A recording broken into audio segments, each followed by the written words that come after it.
when I was planning to sit down with you at the Darts World Championship at Ali Pali, I thought a question that had to be asked is, what's next for the big man Joshua? And the talk on everyone's lips was, is it going to be Wilder? It's Parker. We know that now. We had the media press conference for that yesterday. What went into the thought processes? Well, I think there were two fights that, again, not every fight can be a 12-round war. I think the Carlos Takam fight was a huge financial success, and it was a decent fight. It wasn't a 12-round war. Klitschko was. When you look at these heavyweights, one is you can't expect them to go, because we run out of opponents very quickly in the heavyweight division. Joshua is intent on becoming the five belt holder, unified world heavyweight champion. He is, however, generating revenue far and above anybody else. Now, you have to put yourself in the other fighter's seat as well. Why would I want to fight Anthony Joshua? He's quite good. He hits very hard. The reason I want to fight him is to make money. That's understandable. That's what fighters do. Coupled with Joshua's desire for belts, it meant that Wilder and Parker were the two favourites for his next fight. So he'd gone through the Klitschko war. I think I'd have to say the Carlos fight was a 7 out of 10 or maybe an 8 out of 10. It wasn't a 10. So the next one we will try and make a 10. You try and alternate it because you're building a brand at the right pace. Wilder is impossible at this moment in time to talk to because he believes as WBC champion he should get an equal split of the purse, whereas he hasn't earned a fraction of, not even a small fraction of what Joshua is earning. So there are commercial considerations which we understand. And also there's an argument to say that Joshua Wilder will only get bigger if both stay undefeated. In a bit way of Pacquiao Mayweather got bigger, they did it at the right time, although it could have happened 4 years before. So Parker is the perfect opponent in terms of he's got a belt, he's got an undefeated record. It's the first time two undefeated heavyweight champions have ever boxed each other. It's a massive fight. It's a 10 fight because Parker can fight.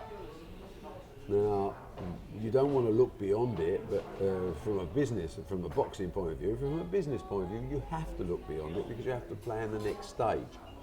So the next stage is it Wilder is the question mark. Now, I personally think that Wilder's making a huge mistake fighting Carlos Ortiz. I think Ortiz can fight. Wilder is a 15 stone 8 fighter. So he hasn't got weight, but he can bang, he can punch. Ortiz has got one of the longest amateur careers in professional boxing. He has all the experience in the world, and he's going to be a very, very tough fight. And Ortiz does have a reasonable dig himself as well.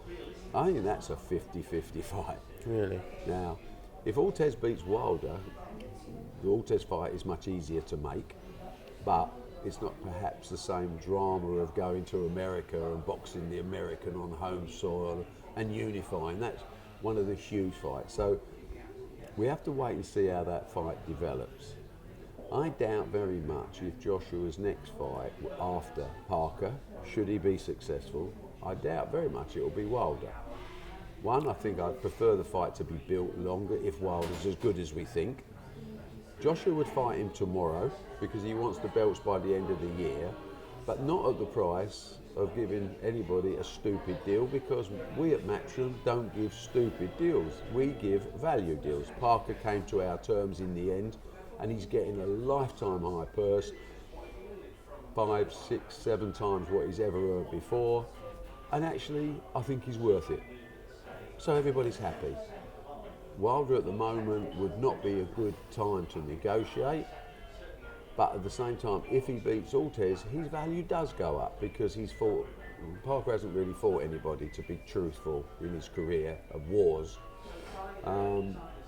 Ortiz will be a real tough test for him. If he gets through, I think he deserves a bit more, so the money equations come. Again, it's all about the television landscape, pay-per-view revenues, it's a business. You know, we have to evaluate the risk reward of each fight.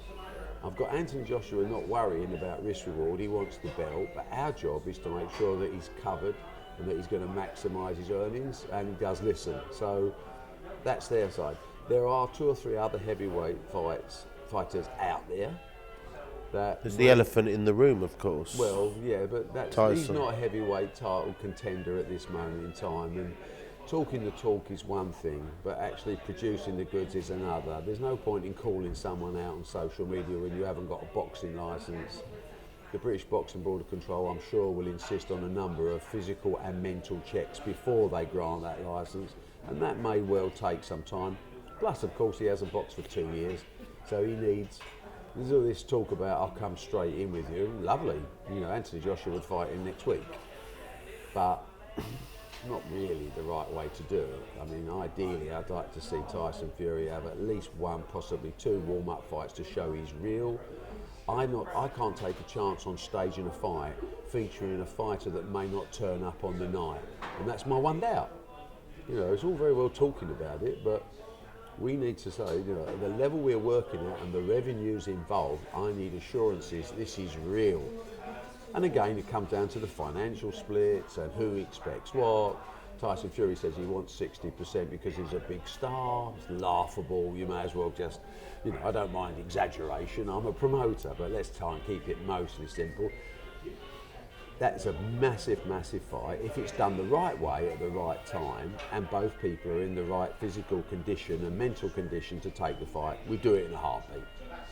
But when that happens, I don't personally see it happening this year, although Eddie and Anthony Joshua would love it to happen this year. I'm a little bit more cynical about fighters and listening to people talk and then not delivering. So we'll have to wait and see. There are several other contenders for a fight in August, September. And maybe, if Wilder's beaten Ortiz, then maybe they have the door open for November, December against Wilder in Vegas as a real barnstorming year end. And Anthony Joshua can write another chapter in his book saying by the end of 2018, I became the unified heavyweight champion of the world. Which will last about 5 minutes because of the number of mandatories knocking on the door, exactly. And then it'll all go back. But I think Joshua is rewriting the record books, and that would be a plan. But there's always plan B and there's always plan C because that's how we run business.